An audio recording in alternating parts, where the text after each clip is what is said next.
Build now, pay later. Ang tanong ng karamihan, ano ang catch? Actually, wala. Pero, may proseso. So ano nga ba ang Build Now, Pay Later program? Ito ay isang programa kung saan pwede mong simulan ang construction ng bahay mo ngayon without paying the full construction cost upfront.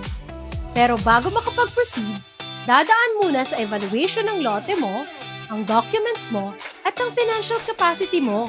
Kasi, hindi ito para sa lahat. At hindi lahat ay automatic na na-approve. For OFWs, one of the basic qualifications is a minimum gross monthly income of 100,000 pesos and a commitment fee of 200,000 pesos to start the process and show readiness to proceed. This program is designed to be sustainable. Hindi ito shortcut. Hindi magic.